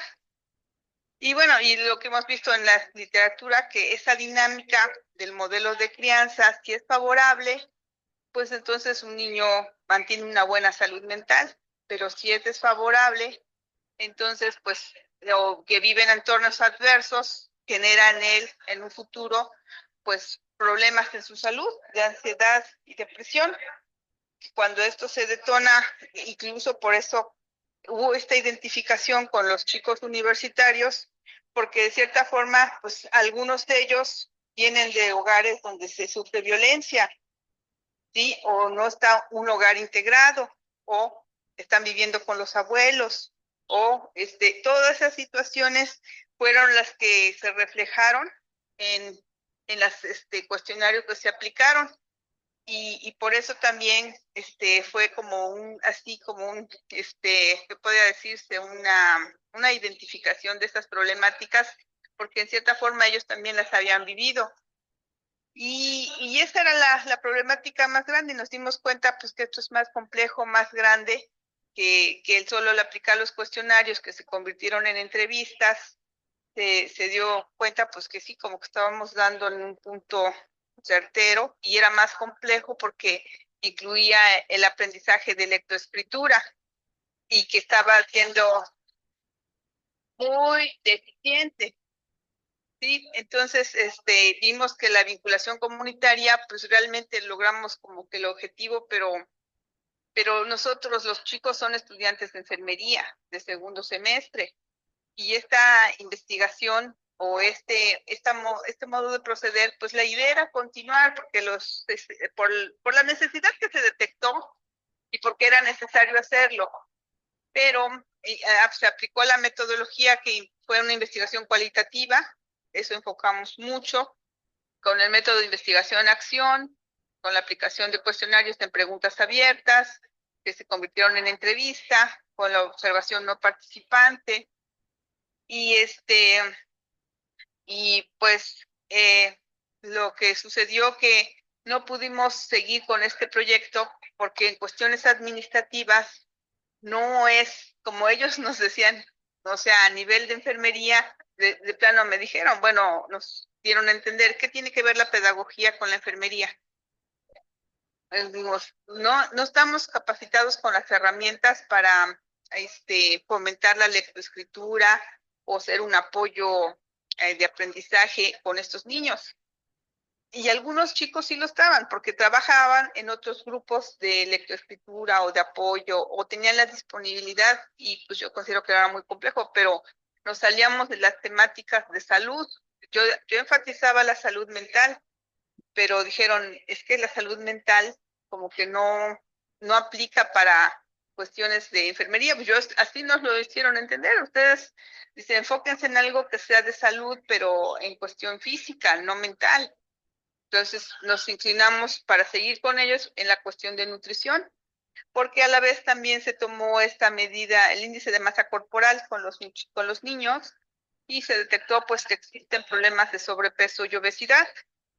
Y que también la pirámide antes era de que había muchos niños desnutridos por la región en la que estamos, por la cuestión que el calor y la alimentación, pero ahora no, el fenómeno de la transculturación. Entonces aquí también ya hay embutidos, ya hay comida chatarra, ya hay refrescos, y lo que sí se detectó pues es eso, ¿no? Sobrepeso y obesidad. No mucho, pero sí, un poquito menos del 50%, pero sí se detectó. No lo puse en las gráficas, pero sí se logró visibilizar en las tablas de índice de masa corporal.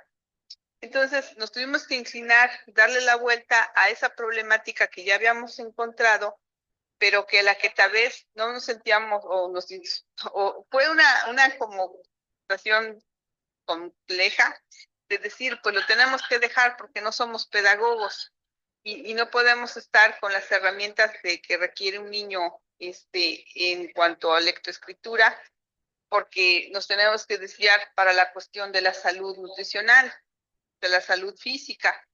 Incluso ya se incluyó también, este proyecto lleva una secuencia, fases y demás. En esa primera detección, pues se hizo que sí había las problemáticas a nivel emocional, pero también había las cuestiones de nutrición y problemas dentales. Entonces nos giramos hacia esa línea para seguir con el proyecto, y es lo que hemos seguido haciendo. Incluso dijimos cómo trabajarlo, y bueno, ya más adelante le seguimos implementando porque va siendo un proceso longitudinal y ya estamos hablando más de la dieta de la milpa y la cuestión dental y demás, ¿no? Pero así sucedió. Entonces, aquí hay pues una controversia en cuanto a qué entendemos por vinculación comunitaria y llegamos a la conclusión que cada uno de los docentes que estamos en la universidad, pues sí, hacemos el diseño de la investigación, sí, tenemos nuestros informantes, sí seguimos una línea, sí hacemos recolección de datos, así hacemos análisis de datos, como aquí lo menciono, se detectó la salud mental, el bullying, la violencia, las adicciones, que fue el antecedente del COVID-19, y los aspectos de nutrición y sobrepeso. Y hubo un caso de desnutrición severa, pero solamente fue uno. También se pidió a los papás que firmaran su consentimiento informado, pero entendemos que esta situación, como estaba escuchando al compañero que hablaba de la tecnología, de la inteligencia que se está aplicando a las nuevas tecnologías, la inteligencia artificial, de igual forma luego decimos, pero ¿quién va a hacer esto? Como que tú no tienes el rol, no tienes el perfil, tú no podrías incidir. Y entonces así estamos trabajando la vinculación comunitaria. Luego decimos, cada quien de nuestra perspectiva y formación profesional y académica, le damos ese giro. Tal vez yo por ser psicóloga, me incliné a la cuestión de salud mental y a las emociones. Si mis compañeros de enfermería van, pues se van a inclinar a la nutrición y pues decimos, al final es todo integral, todo es salud, pero el giro que le estamos dando a veces no es compatible con lo que la universidad o la academia, en este caso la enfermería, nos están pidiendo. Y decimos, bueno, pero ¿cuál es la esencia de la vinculación comunitaria? Es brindar un servicio a la comunidad, pero de una necesidad que existe, ¿no? Que se detectó mediante un diagnóstico. Si esto fue el diagnóstico y esto se detectó, pues la línea a trabajar sería esa, pero nos enfrentamos a situaciones administrativas y de formación que nos hacen como darle un giro y decir, pues sí, pero ¿cómo incidimos más? Aunque esa es la necesidad que está apremiando, ¿cómo vamos a proceder? Sí, y entonces ahí vuelve la controversia, ¿no?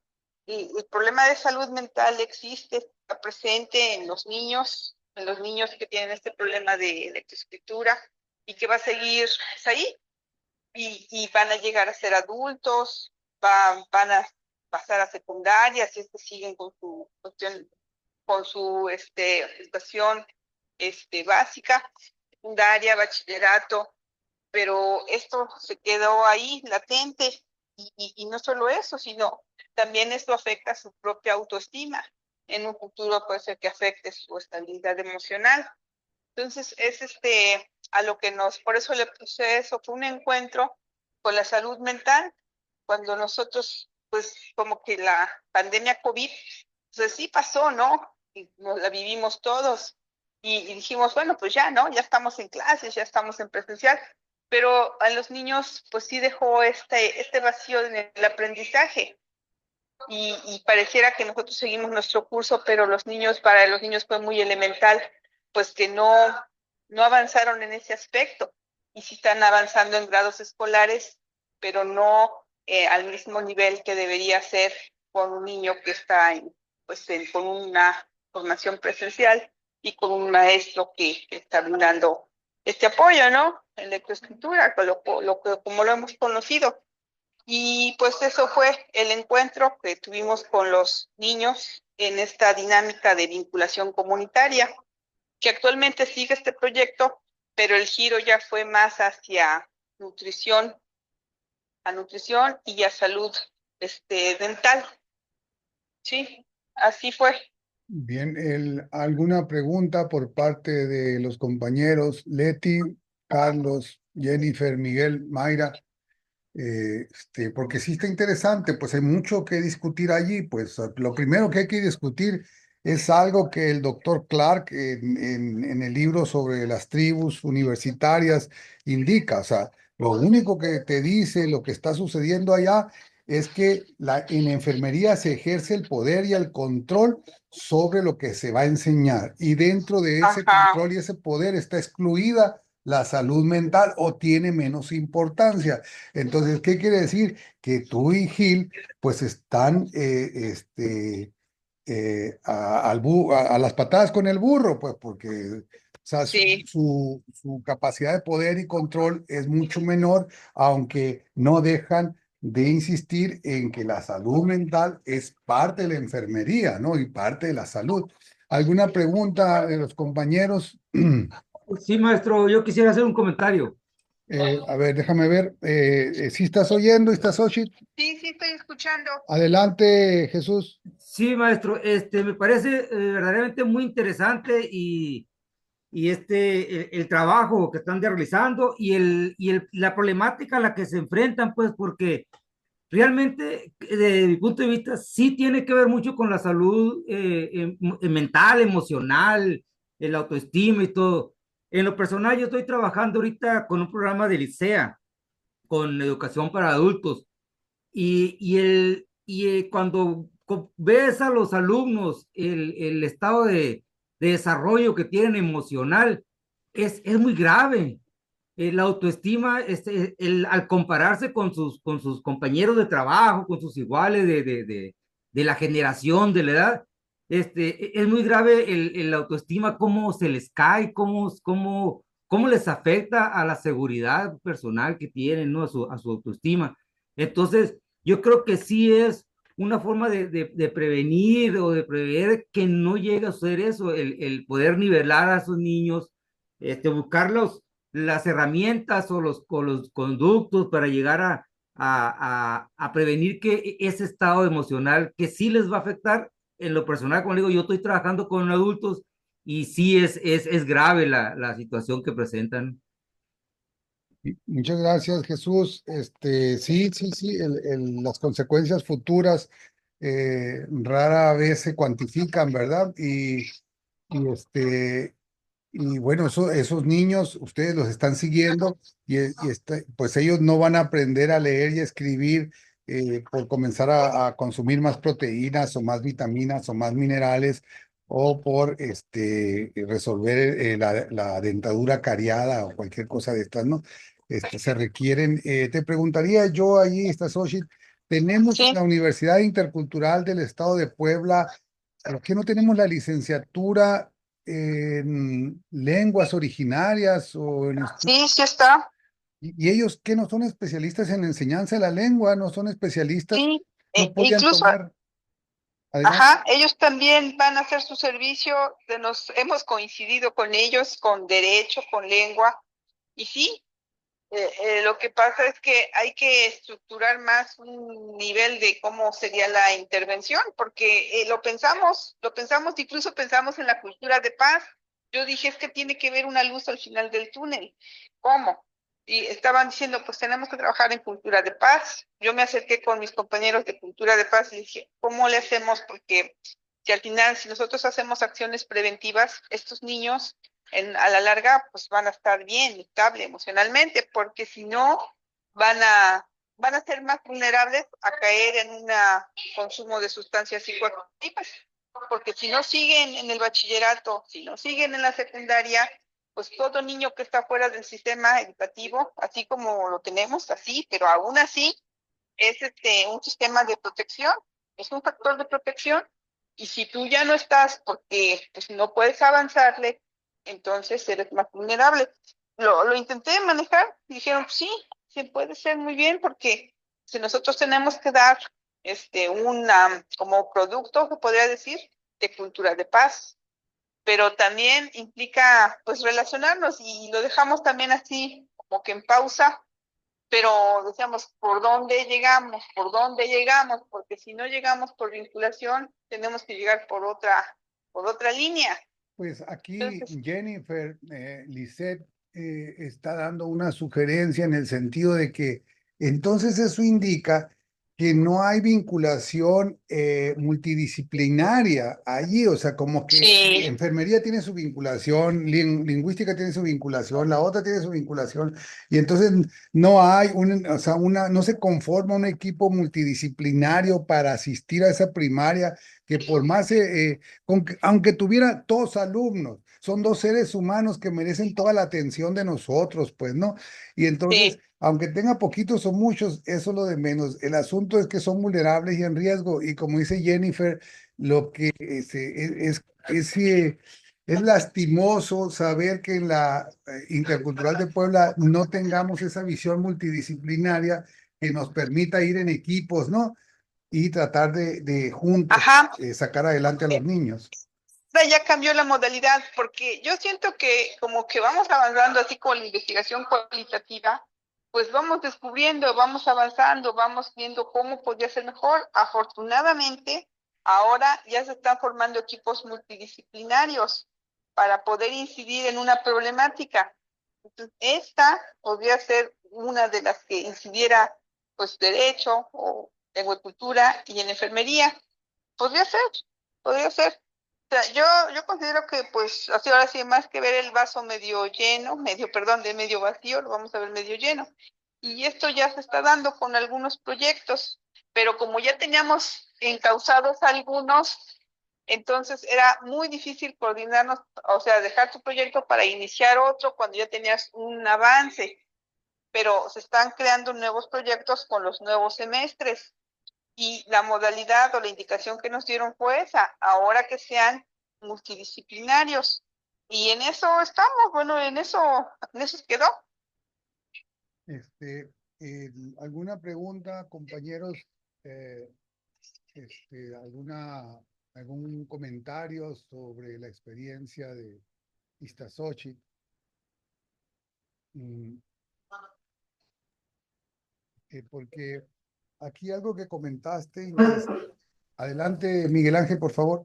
Maestro, buenas tardes a todos. A mí me gustaría participar.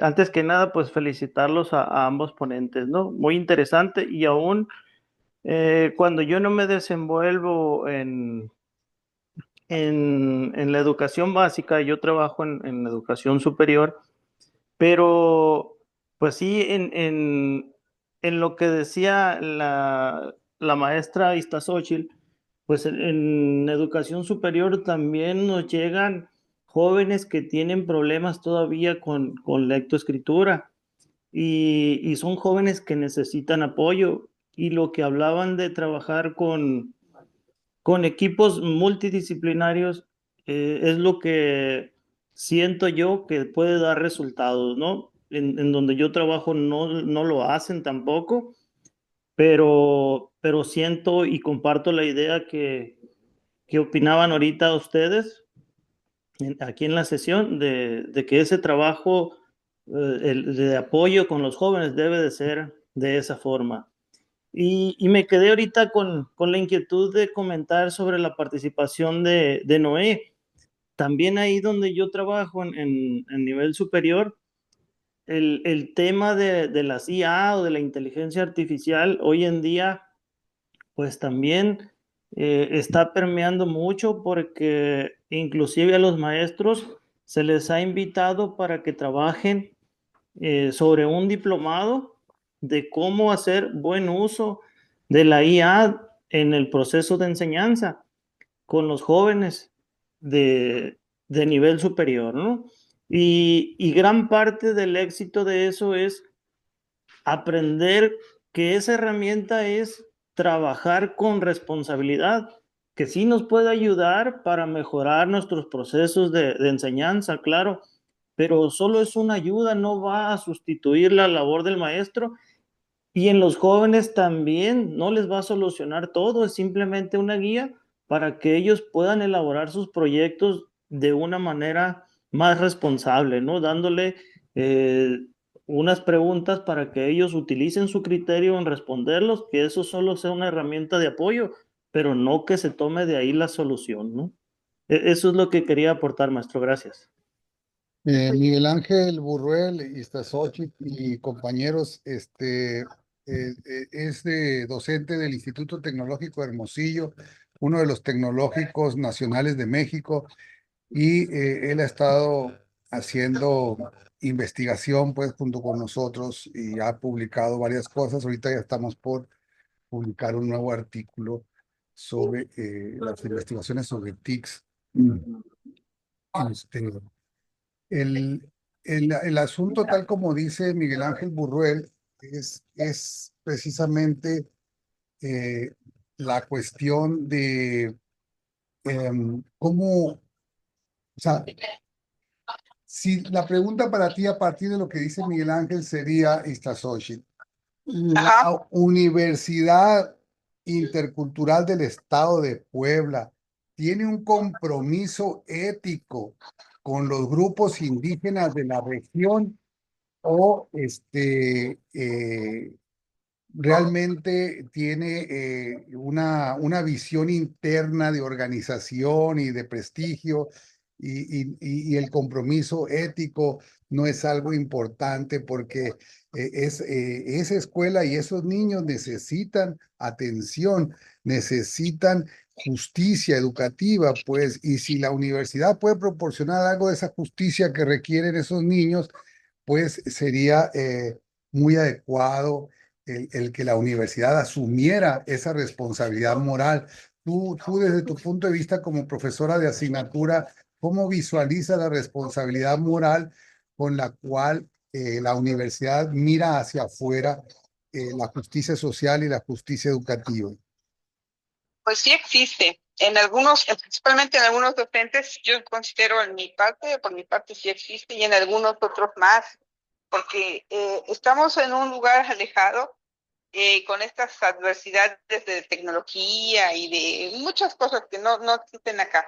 Pero estamos aquí y más allá de que es un sueldo y todo, al menos yo tengo ese compromiso de trabajar por esta región porque pues mi mamá es de esta zona, mis papás también, entonces digo, existe la necesidad y tenemos que hacer algo por evitar estas situaciones que ahora estamos viendo en lo educativo, pero también existen las problemáticas sociales pues, de adicciones, de violencia, de muchas situaciones que existen en estas zonas.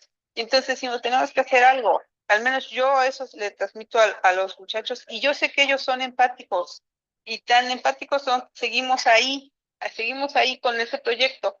Ok, no fue lectoescritura, pero seguimos hablando de nutrición. Seguimos, estamos haciendo vínculos con el médico del hospital, que es el odontólogo, y él nos acompañó. Entonces, esas formas de decir, se puede hacer un vínculo externo que nos ayude con estos niños y vean y vamos, y hay que hacer a la clínica y hay que ir a buscar cepillos y los muchachos lo hacen con muy buena disponibilidad, porque yo siento que en esencia muchos de ellos se quedaron con esta situación ahí pendiente. Y si esta es la forma que vamos a accionar, lo vamos a hacer con la mejor disposición, y lo están haciendo, y muchos de ellos sí lo entienden. Yo siento que, como una vez escuché algo que decían, el estudiante aprende con el maestro, sin el maestro, o a pesar del maestro. Entonces, si estamos hablando de interculturalidad, en la esencia de muchos de ellos sí responden a ese llamado, sí lo tienen. Y si tal vez en la universidad lo vemos como un eslogan, como algo que es, pero de fondo no, ellos sí lo creen. Al menos yo sí lo creo, y muchos de ellos sí lo creen, y en esa dinámica accionan, ¿sí? Se entusiasman, hacen sus carteles, hacen capacitaciones, diseñan diapositivas, grabamos audios, hacen muchas cosas muy interesantes que son para la población, y les emociona mucho saber que son para los niños, o que vamos a ir a hablar, no sé, de sexualidad. Ellos tienen mucha iniciativa y creatividad y están en la mejor disposición de hacerlo, lo han hecho. Ha habido proyectos, el doctor Gildardo tuvo un proyecto que se hizo en 2 localidades de la tierra, y muy buenos, muy buenos. Entonces, pues, si tal vez algunos de nosotros nos sentimos ajenos a esta dinámica o esta misión que tiene la Universidad Intercultural, los muchachos sí lo están retomando. Yo lo veo por sus trabajos, lo veo porque se esfuerzan, porque, o sea, después de que pasó esta actividad con los niños, nosotros participamos un 30 de abril con ellos y se dispusieron a bailar con ellos, les llevamos paletas de hielo para que no, de sandía, de fruta natural. O sea, vamos cuidando todas esas cosas que no vamos a llevar las Coca-Colas, no, eso no. Vamos a llevar algo que sea nutritivo, que no genere contaminación. Entonces, nos vamos guiando en esta línea y eso sí se da, sí existe. Solo que necesitamos pues, ser más constantes, más contundentes para que se vea que hay un resultado favorable pues, de toda esta dinámica de trabajo que hay atrás. Nosotros, los muchachos bailaron 5 minutos, 7 minutos que dura una canción, pero detrás de eso hubo ensayos, hubo buscar pistas, hubo hacer coreografías, hubo mucho trabajo por unos 5 o 7 minutitos. Y ellos lo disfrutaron mucho. Yo siento que ahí también, a cuestión de psicología, se cerró el ciclo o se disolvió o se resolvió, perdón, esa sensación de que, qué hacemos más. Y ahí, en ese punto fue crucial para decir aquí cerramos y aquí damos algo también. Claro que sigue más y seguimos trabajando y ahorita fueron a plantar hortalizas y la dinámica sigue, ahorita nos interesa la interacción con los padres, en eso estamos, pero yo creo que sí es favorable, es positivo. Muy bien. ¿Alguna pregunta, consideración? Adelante, Leti Domínguez, por favor. Hola, pues buenas tardes, gracias. ¿Se escucha bien, doctor? Sí, Sí, muy bien. Pues felicitaciones a los dos ponentes, muy claros, muy visionarios. Con relación a este segundo trabajo, pues yo veo pues muchísima beneficio para la población. Te comento, compañera, creo que es un movimiento también para el compañero que habla de educación superior. Cuando nosotros enfrentamos en las instituciones educativas los problemas de salud, salud mental de los estudiantes, tenemos esta parte que cargamos por siglos, que es la especialización de las profesiones. Hay ahora un movimiento que tiene que ver con la decodificación del diagnóstico. No es posible que nosotros, los que no somos especialistas de los diagnósticos, estemos empeñados en aprenderlo y quererlo aplicar en una institución educativa donde no podemos manejar el mismo lenguaje que en la clínica. Entonces yo por ese lado aplaudo lo que tú haces con tu comunidad, que sí atiendes la parte de la salud mental, pero no se cerraron a querer trabajar desde el diagnóstico, que vaya, voy a decirlo así, es un trabajo como se dice ahora, desde las epistemologías del sur, que fue un trabajo colonizante, ¿no? Entonces, te enseñaron que tú tenías un diagnóstico así y así y asado, y entonces te tienes que comportar así y así y asado. Entonces, la escuela reproduce incluso las formas en cómo estos niños, estas niñas, estos jóvenes, y hasta espera que se porten así, y a la primera que se portan así, mira, es que es, tiene ansiedad generalizada, es que tiene autismo, es que tiene, entonces se empieza a popularizar el diagnóstico que en realidad surgió para otra necesidad y lo utilizamos como moneda de cambio en las escuelas, y en las escuelas no es eso.